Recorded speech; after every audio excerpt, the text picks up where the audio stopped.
Dear students, আমরা electrostatics পড়ছিলাম।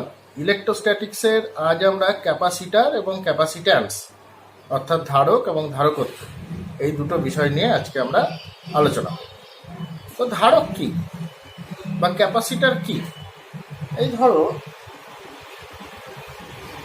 এটা একটা চা, ঠিক আছে? এই চাটা হচ্ছে একটা লিকুইড। এটা ধরে আছে কে? এই কাপটা ধরে আছে, তাই না? তাহলে কাপ হচ্ছে কি না, তো এই চায়ের ধারক, এই লিকুইডের ধারক হচ্ছে এই কাপটা। ক্লিয়ার? যাই হোক, চাটা গরম, তাহলে এর মধ্যে হিট আছে। এই লিকুইডটার মধ্যে কি আছে? হিট আছে, তাপ আছে। সেই তাপটা ধরে রেখেছে কে? এই লিকুইডটা, এই চাটা। ঠিক আছে? তাহলে লিকুইডটা হচ্ছে কি তাপের ধারক। ওকে, তাহলে এখান থেকে আমরা দুটো ধারকের কনসেপ্ট পাচ্ছি। একটা কি না, তো এই লিকুইডটাকে ধরে রেখেছে কাপটা। কাপটা হচ্ছে লিকুইডের ধারক। আর লিকুইডটা যেহেতু গরম, মানে টেম্পারেচার বেশি, রুম টেম্পারেচারের থেকে লিকুইডের টেম্পারেচার বেশ কিছুটা বেশি, সেই জন্য এই লিকুইডটা কি না, তো তাপের ধারক। বোঝা গেল? এখন এই চাটাকে যদি আমি আবার হিট করি, ওভেনে চাপিয়ে যদি আমি হিট করি, তাহলে কি হয়? এর হিট এনার্জি বাড়ে, এর তাপ শক্তি বেড়ে যায়। তাপ শক্তি বেড়ে গেলে কি হয়? এর বহিঃপ্রকাশ কি হয়? এর টেম্পারেচার রাইজ করে। ঠিক আছে? বহিঃপ্রকাশ কি না, তো টেম্পারেচারটা বাড়ছে। হিট যেমন যেমন বাড়ছে, তার চাটার হিট যেমন যেমন বাড়বে, আমি যদি আরো আরো আরো বেশি বেশি করে উত্তপ্ত করি, আরো আরো আরো বেশি বেশি করে আমি যদি হিট দিই, তাহলে চাটার কি হয় না, তো তার যে হিট এনার্জি সেটা তো ইনক্রিজ করেই, কিন্তু তার বহিঃপ্রকাশ কি হয়? তার বহিঃপ্রকাশ হয় এর টেম্পারেচারটা রাইজ করছে, আস্তে আস্তে তার টেম্পারেচারটা বাড়ছে। ঠিক আছে? বুঝতে পারছো তো? বেশ। তো এখন আমরা এখান থেকে দুটো কনসেপ্ট আমরা ড্র করব। সেটা কি না, তো তাপ মানে হচ্ছে হিট এনার্জি, এবং টেম্পারেচার বা উষ্ণতা বা তার বহিঃপ্রকাশ। তাহলে কোনো পদার্থে যদি আমরা তাপ দিই, তাহলে তার তাপ শক্তি বাড়লে, তার অভ্যন্তরীণ এনার্জি বাড়লে, ইন্টারনাল এনার্জি বাড়লে, তার বহিঃপ্রকাশ কি হয় না, তো তার টেম্পারেচার রাইজ করে, আস্তে আস্তে তার টেম্পারেচারটা বেড়ে যায়। ঠিক আছে? ঠিক সিমিলারলি আমরা চাই এমন একটা কন্টেনার পেতে, এমন একটা আধার পেতে, যেখানে আমরা কি করতে পারি না, তো চার্জগুলোকে ধরে রাখতে পারি। চার্জগুলো ধরে রাখার যে কন্টেনার, যে আধার, তাকে আমরা বলি কি? তার ধারক। ক্লিয়ার? এখন ওই ধারকে যদি আমরা বেশি বেশি করে চার্জ দিই, যেমন যেমন যেমন যেমন আমরা চার্জ দেব, তেমন তেমন কি হবে না, তো তার পোটেনশিয়াল ইনক্রিজ করবে। এখানে যেমন হিট দিলে কি ইনক্রিজ করছিল? তার টেম্পারেচার ইনক্রিজ করছিল। ঠিক আছে? ঠিক সিমিলারলি কোনো ধারকে যখন আমরা চার্জ দিই, ধারক মানে যে চার্জটা ধরে রাখে, এমন একটা কন্টেনার, তাকে যদি আমরা বেশি বেশি করে চার্জ দিই, তাহলে তার কি ইনক্রিজ হয়? তার পোটেনশিয়াল, তার বিভবটা ইনক্রিজ হয়। ঠিক আছে? তাহলে তুলনামূলক আলোচনা থেকে আমরা 1 নম্বর সিদ্ধান্তে এলাম যে কোনো ধারকে যদি আমরা তার চার্জ দিই, চার্জের পরিমাণ বাড়াই, তাহলে তার পোটেনশিয়াল ইনক্রিজ করে। ঠিক যেমন কোনো বস্তুতে তাপ দিলে তার টেম্পারেচার ইনক্রিজ করে। ঠিক আছে? এখন বিষয়টা হচ্ছে যে এই যে চাটা দেখছিলে, সেই চাটায় কি ছিল না, তো কি আছে না, তো তাপ আছে। দেখো এই রুম টেম্পারেচার কত? রুম টেম্পারেচার মোটামুটি ধরো এখন 30 ডিগ্রি সেন্টিগ্রেড। এই চায়ের টেম্পারেচার কত? ধরো মোটামুটি এখন 60 ডিগ্রি সেন্টিগ্রেড। তাহলে এই চাটা যদি এই রুমে রাখি, তাহলে কি হয় না, তো চাটা আস্তে আস্তে ঠান্ডা হয়ে যায়। তার মানে কি? চা থেকে হিটটা রুমে বেরিয়ে আসে। ঠিক আছে? তো এখন যদি আমি বলি যে এই রুমে কত তাপ আছে, ধরো রুমে যা তাপ আছে, এই ছোট্ট একটা কাপে অল্প একটু যে চা আছে, সেই চাতে তার টেম্পারেচার যদি 60 ডিগ্রি হয়, তাহলে এই চায়ে যে পরিমাণ তাপ আছে, তার থেকে রুমে যদিও তার টেম্পারেচার 30 ডিগ্রি 60 থেকে কম, কিন্তু রুমটা অনেক বড়, এই রুমে তাপের পরিমাণ অনেক বেশি। ঠিক আছে, তবুও তাপ রুম থেকে চায়ে না এসে চা থেকে রুমে চলে যাচ্ছে। কেন যাচ্ছে? কারণ টেম্পারেচার চায়ের বেশি। ঠিক আছে, তাহলে তাপ কোন দিক থেকে কোন দিকে যাবে তাপের পরিমাণের উপর নির্ভর করে না, কার উপর নির্ভর করে? টেম্পারেচারের উপর নির্ভর করে। যার টেম্পারেচার বেশি সেইখান থেকে তাপ, যার টেম্পারেচার কম, রুমের টেম্পারেচার কম, সেইখানে তাপ যাবে। ক্লিয়ার? যদিও যদি ক্যালকুলেশন করি তাহলে দেখব যে রুমের টেম্পারেচার যা, তাতে রুমের তাপের পরিমাণ চায়ের তাপের থেকে অনেক বেশি। ঠিক আছে, তবুও তাপ রুম থেকে চাতে আসে না, চা থেকে রুমে যায়। ঠিক আছে, কারণ টেম্পারেচারই নির্দেশ করে তাপ কোন জায়গা থেকে কোন জায়গায় যাবে। ঠিক সিমিলারলি তোমাদের যে ধারকের কথা বলছি, সেই ধারকে যে চার্জ আছে তার জন্য তার যে পোটেনশিয়াল হয়েছে, তার যে বিভব হয়েছে, সেই বিভবের উপরেই নির্ভর করবে আধান কোন জায়গা থেকে কোন জায়গায় যাবে। ধরো দুটো পরিবাহী নিয়েছি, এটা একটা টেনিস বল, ক্যাম্বিস বল, এটা একটা সফট বল। ঠিক আছে, এটাতে চার্জ আছে, এটাতেও চার্জ আছে। তো এই ধারকে চার্জের পরিমাণ বেশি, আধানের পরিমাণ বেশি, কিন্তু এর পোটেনশিয়ালটা কম, বিভবের পরিমাণটা কম। এই ধারকে তোমার চার্জের পরিমাণটা কম, কিন্তু পোটেনশিয়ালটা বেশি। বোঝা যাচ্ছে কি বললাম? এই ধারকে, এই টেনিস বলের যে ধারক আমি কল্পনা করছি, এই ধারকে চার্জের পরিমাণ বেশি কিন্তু পোটেনশিয়াল কম। এই ধারকে চার্জের পরিমাণ কম কিন্তু পোটেনশিয়াল বেশি। ঠিক আছে, তা এখন এদেরকে যদি আমি কোনো পরিবাহী তার দিয়ে যোগ করি তাহলে কি হবে জানো? তাহলে এই সফট যে বল আছে, যেটাকে আমি একটা ধারক বলে কল্পনা করেছি, সেইখান থেকে আধান এই ধারকে চলে আসবে। ঠিক আছে, কারণ এর পোটেনশিয়াল বেশি বলে। হতে পারে এর আধান কম, এর থেকে এর আধান কম হতেই পারে, কিন্তু এর পোটেনশিয়াল বেশি বলে কি হবে না, তো চার্জগুলো এই পরিবাহী তার দিয়ে এই ধারকে চলে আসবে যতক্ষণ না এদের দুজনের পোটেনশিয়াল সমান হবে। ঠিক আছে, হিটের যে এক্সাম্পলটা দিচ্ছিলাম, যে টেম্পারেচার যার বেশি সেখান থেকে তাপ যার টেম্পারেচার কম সেখানে যায়, যেমন ঠিক তেমনই এখানে আমরা কনক্লুশন টানছি কি না, তো যার পোটেনশিয়াল বেশি সেখান থেকে কি হবে না, তো চার্জ যার পোটেনশিয়াল কম সেখানে যাবে। ঠিক আছে, ক্যাপাসিটর অ্যান্ড ক্যাপাসিট্যান্স, ধারক এবং ধারকত্ব। ধরো এটা একটা গোলীয় ধারক, এই ধারকে আমরা কিউ পরিমাণ আধান দেব। তো এখন যত আমরা এই গোলীয় ধারকে আধান দেব তত কি হবে না, তো এর পোটেনশিয়াল বাড়বে, এর বিভবও বাড়বে। অল্প আধান দিলে বিভবও অল্প হবে, বেশি আধান দিলে বিভবও বেশি হবে। তাহলে আমরা লিখতেই পারি যে কিউ ভ্যারিজাস ভি। ঠিক আছে, অর্থাৎ প্রদত্ত আধান কার সঙ্গে সমানুপাতিক না, তো ওই ধারকের বিভবের সঙ্গে সমানুপাতিক। যেমন যেমন আধান দেব তেমন তেমন তার পোটেনশিয়াল অর্থাৎ বিভবও বাড়বে। Therefore Q is equal to কি লিখবো আমরা, সিভি। সি একটা কনস্ট্যান্ট, এই কনস্ট্যান্টকে বলা হয় ওই ক্যাপাসিটারটির capacitance. Therefore C is equal to আমরা কি লিখতে পারি, কিউ বাই ভি। ঠিক আছে, C is equal to Q by V. এটা হচ্ছে কি ওই ধারকের ক্যাপাসিট্যান্স, ধারকত্ব। তাহলে ধারকত্বের ডেফিনেশন এখান থেকে তৈরি করা যেতে পারে। ভি ইজিক্যাল টু 1 হলে কিউ ইজিক্যাল টু সি বলা যেতে পারে। অর্থাৎ কোনো ধারকের বিভব অর্থাৎ পোটেনশিয়াল একক পরিমাণ বৃদ্ধি করতে যে পরিমাণ আধান দিতে হয় সেটাই হচ্ছে কি ওই ধারকের ধারকত্ব। ওকে, ধারকত্বের এসআই একক হচ্ছে কি না, তো ফ্যারাড। ধারকত্বের এসআই একক হচ্ছে কি ফ্যারাড। ইউনিট নিয়ে একটু কথা বলি। ইউনিট ইউনিট এসআই পদ্ধতিতে যদি বলি, এসআই পদ্ধতিতে আমরা কি বলি, ধারকত্বের একক হচ্ছে ফ্যারাড।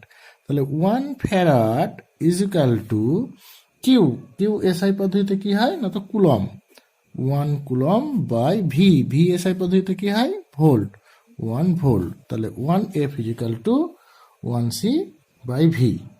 ওকে, বেশ। একে যদি আমি সিজিএস এ ট্রান্সফার করি, তো আমরা জানো 1 কুলম সমান কত না তো 3 ইন্টু 10⁹ ইএসইউ, ইএসইউ আধানের পরিমাণ সিজিএস পদ্ধতিতে, বাই 1 ভোল্ট মানে কি জানো 1/300 ESU, ESU, ESU of charge লিখতে পারো, ইএসইউ অফ পোটেনশিয়াল লিখতে পারো, ইজ ইকুয়াল টু ক্যালকুলেশন করে কি পাবো, তাহলে ক্যালকুলেশন করে কি পেলাম 9 ইন্টু 10⁻11 ইএসইউ। ওকে, তাহলে 1 ফ্যারাড ইজ ইকুয়াল টু দাঁড়ালো আমাদের 9 ইন্টু 10⁻11 ইএসইউ এর জায়গায় আমরা কি বলতে পারি স্ট্যাট ফ্যারাড। ওকে, তাহলে 1 farad is equal two 9 into 10⁻11 stat farad. ঠিক আছে, next potential energy of A charged capacitor, অর্থাৎ একটা আহিত ক্যাপাসিটরের ইলেকট্রোস্ট্যাটিক পোটেনশিয়াল এনার্জি মানে তড়িৎ স্থিতিশক্তি কত, সেইটা এবার আমরা একটু নির্ণয় করব।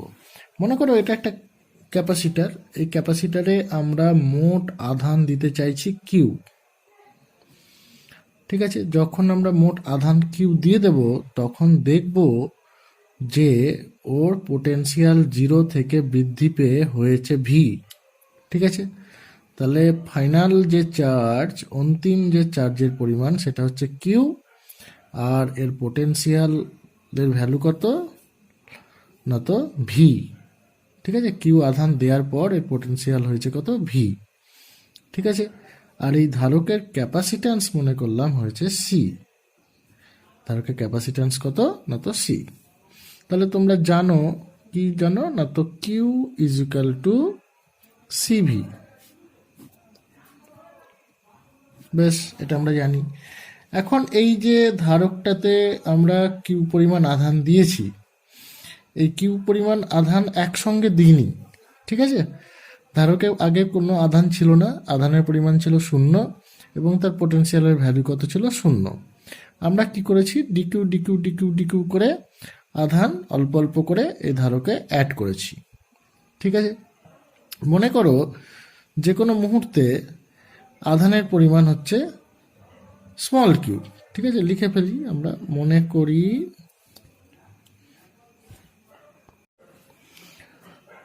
করি যে কোনো মুহূর্তে আধানের পরিমাণ সমান স্মল কিউ। ওকে, তাহলে ওই মুহূর্তে লিখি, ওই মুহূর্তে বিভব সমান হচ্ছে স্মল বি। ঠিক আছে, তাহলে এখন আমরা কি লিখতে পারি না তো Q is equal to C into V. ঠিক আছে, একটা ধারকের ধারকত্ব কিন্তু কনস্ট্যান্ট থাকে, ধারকত্ব চেঞ্জ হয় না, বুঝতে পারলে তো। একটা ক্যাপাসিটার ক্যাপাসিট্যান্স অর্থাৎ তার ধারকত্ব এইটা হচ্ছে ফিক্সড ওই ক্যাপাসিটরের জন্য। সেই জন্য আমরা কি লিখলাম না তো মনে করি যে কোনো মুহূর্তে আধানের পরিমাণ হচ্ছে কিউ, অর্থাৎ আমরা এতে মোট ক্যাপিটাল কিউ পরিমাণ আধান দিতে চাইছি এবং সেই জন্য আমরা কি করেছি, এ যখন আধান 0 ছিল তখন অল্প অল্প করে ডিকিউ ডিকিউ করে আমরা এখানে আধান যোগ করছি। করতে করতে যে কোনো একটা ইন্টারমিডিয়েট মুহূর্তে তার আধানের পরিমাণ হয়েছে কিউ এবং তখন তার বিভব 0 থেকে বেড়ে হয়েছে কত ভি। তাহলে এখন ওই মুহূর্তে আমরা কি লিখতে পারি কিউ ইকুয়াল টু সিভি। ওকে, তাহলে এবার ডিকিউ পরিমাণ চার্জ, ডিকিউ পরিমাণ আধান যুক্ত করলে কৃত কার্য D W is equal to, আমরা কি লিখতে পারি, কিউ মানে কি এখানে D Q into V, V মানে কি এখন স্মল ভি। ঠিক আছে, তাহলে ডি কিউ পরিমাণ আধান যুক্ত করলে কৃতকার্য d W is equal to D Q into V, তাই না? ডাব্লিউ ইজিক্যাল টু কি জানো তোমরা ফর্মুলা, কিউ ইন্টু ভি, এই ফর্মুলা থেকে আমরা লিখতে পারি। তাহলে d Q is equal d W is equal to D Q into V. এখন প্রশ্ন হলো কৃতকার্য কেন হবে? দেখো অলরেডি আমরা এখানে কিছু পরিমাণ আধান যোগ করেছি, ধরো প্লাস, এই আধানের পরিমাণগুলো হচ্ছে সব প্লাস। ঠিক আছে, অলরেডি আমরা এখানে কিছু পরিমাণ আধান যোগ করেছি, ধরো এখন আধানের পরিমাণ হচ্ছে প্লাস কিউ। এবার আমরা ডি কিউ অ্যামাউন্ট অফ আধান plus D Q amount of আধান অসীম দূরত্ব থেকে এখানে এনে আমরা তাকে যোগ করব। তাহলে এই প্লাস আধানকে এই প্লাস কিউ আধান কি করবে, বিকর্ষণ করবে। তাহলে এই বিকর্ষণ বলের বিরুদ্ধে আমাদের কাজ করে এখানে আনতে হবে, তাই না? তাহলে বলের বিরুদ্ধে কার্য করতে হচ্ছে, তাহলে work done against the system, সিস্টেমের বিরুদ্ধে আমরা কাজ করছি, তাই না? তাহলে এই কাজটা কি হবে, সিস্টেমের মধ্যে সঞ্চিত হবে। সেই কার্যের পরিমাণ কি আমরা জানি আগের ফর্মুলা থেকে, যে W is equal to Q into V হয়। তাহলে এখানে ডাব্লিউর জায়গায় আমরা কি লিখছি, ডি ডাব্লিউ, কারণ আমরা খুব অল্প চার্জ জানছি। ডি ডাব্লিউ ইজিক্যাল টু ক্যালকুলাসের ভাষায় D W is equal to D Q into V. তাহলে মোট কৃতকার্য ডাব্লিউ ইজিক্যাল টু কি লিখবো, integration of D W. Limit আমরা কত থেকে কত পর্যন্ত ইন্টিগ্রেশনটা করব না, তো আধান দিচ্ছি আমরা কিউ 0 থেকে, মোট হচ্ছে কিউ পরিমাণ আধান দেব, তাহলে 0 টু কিউ। ঠিক আছে, তাহলে এই লিমিটের সঙ্গে ডিডাব্লিউ তো সেট করছে না, তাই না? তাহলে ডিডাব্লিউকে আমাদের চেঞ্জ করতে হবে। তাহলে is equal to 0 to Q, d W মানে কি লিখেছ, d Q into V. Okay, is equal to পাশে লিখছি, is equal to 0 to Q, আচ্ছা ডি কিউ, আচ্ছা ভি এর মান কি জানো, ওই অবস্থায় দেখো এখান থেকে ইকুয়েশন নম্বরকে 2 দিয়ে রাখো, এখান থেকে স্মল ভি মানে কি কিউ বাই সি, তো আমরা লিখলাম কিউ বাই সি, লিখে দিলাম ফ্রম 2 নম্বর থেকে। তাহলে is equal to C 1/c constant বাইরে বার করো, ক্যাপাসিট্যান্স কনস্ট্যান্ট, তাহলে 0 টু কিউ, তাহলে কি হচ্ছে কিউ ডি কিউ, তাই না? ইজ ইকুয়াল টু 1/c, এবার ইন্টিগ্রেশনটা করে ফেলো, তাহলে কত হচ্ছে Q square by 2, 0 to Q is equal to 1/c, limit বসিয়ে দাও, তাহলে কি লিখবো, Q square by 2 minus upper limit minus lower limit, lower limit মানে কত 0, 0 স্কোয়ার বাই 2, তাহলে ইজ ইকুয়াল টু কত হচ্ছে 1/2 Q square by C is equal to 1/2 Q square. Q মানে কি, কিউ মানে দেখো কি লেখা আছে একদম 1 নম্বর ইকুয়েশনে, কিউ ইজিক্যাল টু সিভি, তাহলে আমরা কিউ এর ভ্যালু বসাচ্ছি সি ইন্টু ভি তার square by C is is equal to half C V square, popular formula. তাহলে মোট কৃতকার্য কি হলো না, তো ডাব্লিউ ইজিক্যাল টু কি লিখলাম, অতএব W is equal to half C V square. এটাই ওর মধ্যে ইলেকট্রোস্ট্যাটিক পোটেনশিয়াল এনার্জি রূপে ওই ধারকে সঞ্চিত থাকবে। কাজেই এটাই হচ্ছে আমাদের কি ইউ। ওকে, বেশ।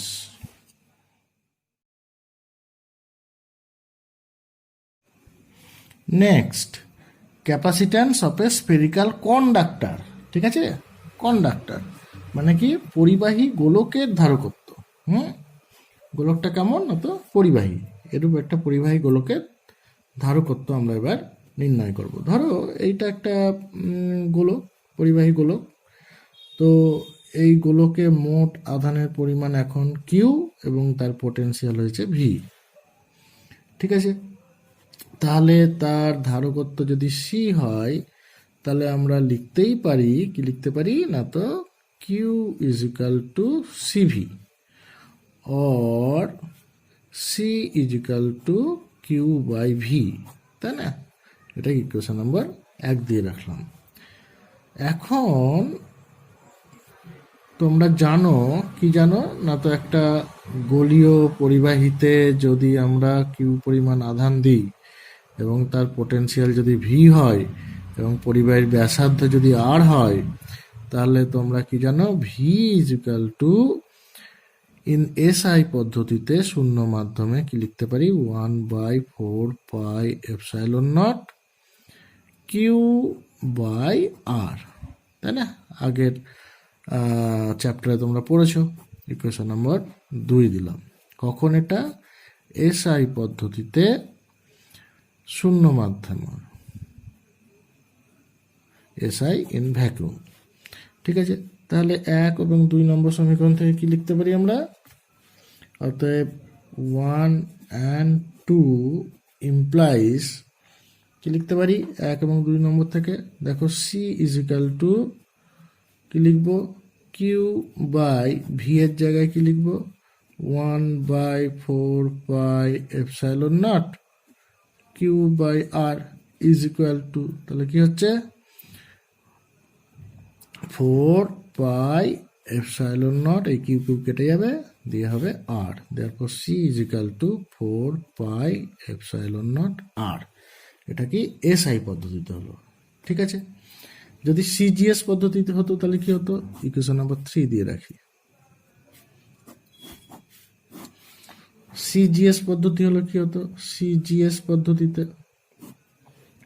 ভি এর মানটা চেঞ্জ হতো। ভি ইজিক্যাল টু আমরা কি লিখি, কিউ বাই আর, শূন্য মাধ্যমে। ঠিক আছে, ইন ভ্যাকুয়াম। এটাকেই তখন আমরা কি লিখতাম, 2.1 ইকুয়েশন নম্বর। ঠিক আছে, দেয়ারফর 1 and 2.1 implies কি লিখতাম, C is equal to Q by V এর জায়গায় কি লিখতাম, Q by R is equal to হতো R. Therefore C is equal to R. Okay, এটা ইকুয়েশন নম্বর 4 দিলাম। এটা 3 ছিল, এটা 4 হলো। ইন্টারেস্টিং ব্যাপার হচ্ছে সিজিএস পদ্ধতির রাশিমালাটা, এটাই হচ্ছে ইন্টারেস্টিং ব্যাপার, বুঝলে? দেখো, সিজিএস পদ্ধতির রেডিয়াসের ভ্যালু যা, ব্যাসার্ধের ভ্যালু যা, তার ক্যাপাসিট্যান্সের ভ্যালুও তাই। অর্থাৎ যদি বলা হয় যে 10 সেন্টিমিটার একটি পরিবাহী গোলকের ধারকত্ব কত, তাহলে আমরা চোখ বন্ধ করে বলে দিতে পারবো যে 10 সেন্টিমিটার ব্যাসার্ধ বিশিষ্ট একটি পরিবাহী গোলকের ধারকত্ব হচ্ছে 10 ইএসইউ। ঠিক আছে, বা 10 স্ট্যাট ফ্যারাড। ঠিক আছে, তো তার মানে সিজিএস পদ্ধতির রেডিয়াসের ভ্যালুও যা, ধারকত্বের এককও, এই ধারকত্বের ভ্যালুও তাই। ঠিক আছে, বোঝা গেল? এবার আমাদের উদ্দেশ্য হচ্ছে কিছু ক্যাপাসিটর বানানো, কিছু ধারক বানানো, যেখানে আমরা বেশি বেশি করে আধান স্টোর করে রাখতে পারি, বেশি বেশি করে সেখানে আধান সঞ্চিত করে রাখতে পারি, সঞ্চয় করে রাখতে পারি। ঠিক আছে, কার্যকরভাবে অর্থাৎ ইফেক্টিভলি বেশ বড় অ্যামাউন্টের আধান যাতে স্টোর করে রাখা যায় এমন ধারক আমাদের বানাতে হবে। তাহলে সেটা বানাতে গেলে আমাদের জানতে হবে ধারকত্ব কি কি বিষয়ের উপর নির্ভর করছে। ঠিক আছে, ধারকত্বের মূল নীতিটা কি? হ্যাঁ, বেশ, অর্থাৎ আমাদের আলোচনার হেডিং দুরকমই হতে পারে, কি না তো ধারকত্বের মূল নীতি বা বিভিন্ন বিষয়ের উপর ধারকত্বের নির্ভরতা। ঠিক আছে, 1 নম্বর পয়েন্ট আলোচনা করছি, নাম্বার 1। কি না তো আমরা দেখেছি প্র্যাকটিক্যালি যে যে পরিবাহীটাকে আমরা ধারক রূপে ট্রিট করব, যে পরিবাহীটাকে আমরা ধারক রূপে কাজে লাগাবো, ঠিক আছে, তার সারফেস এরিয়া মানে তার তলের ক্ষেত্রফল যদি বেশি হয় তাহলে কি হয় না, তো তার ধারকত্ব বৃদ্ধি পায়। এখন এই আলোচনাগুলো করার আগে আমরা ধারকত্বের ফর্মুলাটাকে খেয়াল করি। আমরা দেখি যে C is equal to Q by V. Okay, যদি নির্দিষ্ট পরিমাণ কিউ এর ক্ষেত্রে আলোচনা করি আমরা, তাহলে ভি এর মান যদি কম হয় তাহলে সি বেড়ে যায়। বোঝা গেল কি বললাম? ধরো দুটো ধারক নিয়েছি, নাম্বার 1 ক্যাপাসিটার, নাম্বার 2 ক্যাপাসিটার। এতে আমরা কি করলাম না, তো কিউ পরিমাণ আধান দিলাম, এতেও আমরা কিউ পরিমাণ আধান দিলাম, কিন্তু এর পোটেনশিয়াল ভি হলো ধরো 2 আর এর পোটেনশিয়াল ভি হলো মনে করো 4। বুঝতে পারলে? আর কিউ এর ভ্যালু মনে করো 10, কথার কথা বলছি। তাহলে এই ধারকত্ব কত হলো? 10/2 মানে কত? 10/2 মানে কত? 5। আর এই ধারকত্ব কত হলো? 10/4 মানে কত? 2.5, তাই না? তাহলে যার পোটেনশিয়াল কম হবে, যে ধারকের পোটেনশিয়াল কম হবে, নির্দিষ্ট পরিমাণ আধান দিলেও যে ধারকের বিভবও কম হবে, তার ধারকত্ব বেড়ে যাবে। বোঝা গেল? অর্থাৎ কোনো ক্যাপাসিটারের ক্যাপাসিট্যান্স তার পোটেনশিয়ালের ব্যস্তানুপাতে পরিবর্তিত হয়। অর্থাৎ বিভব বাড়লে ধারকত্ব কম হয়, আর বিভব কমলে ধারকত্ব বেশি হয়। তো আমাদের উদ্দেশ্য হচ্ছে ধারকত্বকে বাড়ানো। তাহলে আমাদের উদ্দেশ্য কি হবে? পোটেনশিয়ালকে যে করেই হোক কমিয়ে দেওয়া। ঠিক আছে? তো দেখা যায় যে পরিবাহী যেটা নিচ্ছে আর কি, যাকে আমরা ধারক রূপে ট্রিট করব, সেই পরিবাহী তলের ক্ষেত্রফল, তার সারফেস এরিয়া যদি বাড়ানো হয় তাহলে তার পোটেনশিয়াল ড্রপ করে। বোঝা গেল? ধরো আমরা কি করেছি, ধরো একটা পরিবাহী শীট নিয়েছি। ঠিক আছে? পরিবাহী শীট মানে ধরো একটা অ্যালুমিনিয়াম শীট নিয়েছি, সেই অ্যালুমিনিয়াম শীটকে আমরা গুটিয়ে রেখেছি। এরকম করে অ্যালুমিনিয়াম শীটকে আমরা গুটিয়ে রেখেছি। শীটটা বেরিয়ে আছে নিচের দিকে। এতে কত আধান দিয়েছি? কিউ পরিমাণ আধান দিয়েছি। এতে এখন যা পোটেনশিয়াল আছে V1, একে যদি আমরা খুলে দিই তাহলে এর ক্ষেত্রফল বেড়ে যাবে। খুলে দিলাম, গোটানো জিনিসকে খুলে দিলাম, তাহলে তার ক্ষেত্রফল বেড়ে যাবে। তাহলে এতে আধান তো কিউ আছে, কিউ তো আর কমবে পারবে না, কিন্তু ভিটা ঝপ করে কমে গিয়ে হয়ে যাবে কত? V2। তাহলে V2 লেস দেন কি হয়ে যাবে? V1। বুঝতে পারলে তো? যেই খুলে দিলাম সঙ্গে সঙ্গে পোটেনশিয়ালটা কমে গিয়ে কি হয়ে গেল? V2 কমে গেল। তাহলে এখন এর ধারকত্ব C1 যদি হয়, তাহলে C1 is equal to Q by V1। আর খোলার পর যদি ধারকত্ব C2 হয়, তাহলে C2 is equal to Q by V2। যেহেতু V2 কম সেহেতু C2 বেশি, therefore C2 greater than C1 হবে। বুঝতে পারছো ব্যাপারটা? লজিকটা বুঝতে পারছো তো? যেই পোটেনশিয়াল কমে গেল সঙ্গে সঙ্গে এ আরো কিছু আধান নিতে সক্ষম হলো। বোঝা গেল? অর্থাৎ একে আমরা ম্যাক্সিমাম কিউ পরিমাণ আধান দিয়েছিলাম, যার ফলে এর পোটেনশিয়াল বেড়ে গিয়ে হয়েছিল কত? ভি। ধরো পোটেনশিয়াল বেড়ে গিয়ে সে কথার কথা ভি হয়েছিল কত না, তো 100। এরপর এ আর একটু আধান নিতে পারছিল না, যে আধানই দিচ্ছিলাম সঙ্গে সঙ্গে কি করে দিচ্ছিল? রিজেক্ট করে দিচ্ছিল। ক্লিয়ার? এবার কি করলাম? সিটটাকে খুলে দিলাম। যেই সিটটাকে খুলে দিলাম সঙ্গে সঙ্গে পোটেনশিয়াল ঝপ করে কমে গিয়ে হয়ে গেল কত? 50। বোঝা গেল? যেই পোটেনশিয়াল 50 হয়ে গেল সঙ্গে সঙ্গে কি হলো? এ আরো কিছু আধান নিতে সক্ষম হলো, তাই না? এ আরো কিছু আধান নিতে সক্ষম হলো। কারণ কি? এতে আরো কিছু আধান দিলে তবেই এর পোটেনশিয়ালটা 50 থেকে বেড়ে বেড়ে বেড়ে বেড়ে আস্তে আস্তে যখন 100 হবে, তখন সে আবার আধানকে রিজেক্ট করবে। ঠিক আছে? তাহলে আমরা কি দেখতে পাচ্ছি না, তো একটা পরিবাহী পৃষ্ঠের ক্ষেত্রফল যদি আমরা বাড়াই তাহলে তার পোটেনশিয়াল কমে যায় এবং এর ফলে তার ধারকত্ব বেড়ে যায়। বোঝা গেল? নাম্বার 2, আমরা যে ধারকগুলো নিয়েছি সেটা যদি বায়ু মাধ্যমের পরিবর্তে অন্য কোনো উচ্চ পরাবিদ্যুৎযুক্ত মাধ্যমের মধ্যে রাখি, ঠিক আছে, যার ডাইলেকট্রিক কনস্ট্যান্টের মান বেশি, বোঝা গেল, সেখানে দেখা যায় যে তার পোটেনশিয়াল কমে যায়। পোটেনশিয়াল কমে গেলে কি হবে, তার ধারকত্ব বেড়ে যাবে। উচ্চ পরাবিদ্যুৎযুক্ত মাধ্যম বলতে প্যারাফিন হতে পারে, মোম হতে পারে, ঠিক আছে। অর্থাৎ এই এই যে অ্যালুমিনিয়াম শিটটা নিয়েছিলাম, সেই অ্যালুমিনিয়াম শিটটাকে বায়ুর পরিবর্তে আমরা কি করলাম না, তো একটা প্যারাফিনের মধ্যে ঢুকিয়ে দিলাম। তাহলে কি দেখব, তার পোটেনশিয়ালের মান কমে গেল। পোটেনশিয়ালের মান কমে গেলেই কি হবে, সে আরও বেশ কিছু আধান ধারণ করতে, আরও বেশ কিছু আধান সে ধারণ করতে সক্ষম হবে, অর্থাৎ তার ধারকত্ব বাড়বে। অর্থাৎ পোটেনশিয়াল কমলেই ক্যাপাসিট্যান্স বাড়বে, এইটা মনে রাখবে, ঠিক আছে। পোটেনশিয়াল কমানোর তাহলে দুটো উপায় দেখলাম। এক নম্বর কি আগে আলোচনা করলাম না, তো ক্ষেত্রফল বৃদ্ধি করলে পোটেনশিয়াল কমে যায়, ধারকত্ব বাড়ে। 2 নম্বর কি, উচ্চ পরাবিদ্যুৎযুক্ত মাধ্যম যদি রাখি, অর্থাৎ পারিপার্শ্বের মাধ্যম, এনভায়রনমেন্টের মাধ্যম, অর্থাৎ ধারকটা যে মিডিয়ামে রাখছি সেই মিডিয়ামের পরাবৈদ্যুতিক ধ্রুবকের মান যদি বেশি হয়, অর্থাৎ ডাইইলেকট্রিক কনস্ট্যান্টের মান যদি বেশি হয়, তাহলে এপসাইলন মানেই হচ্ছে কে ইন্টু এপসাইলন নট।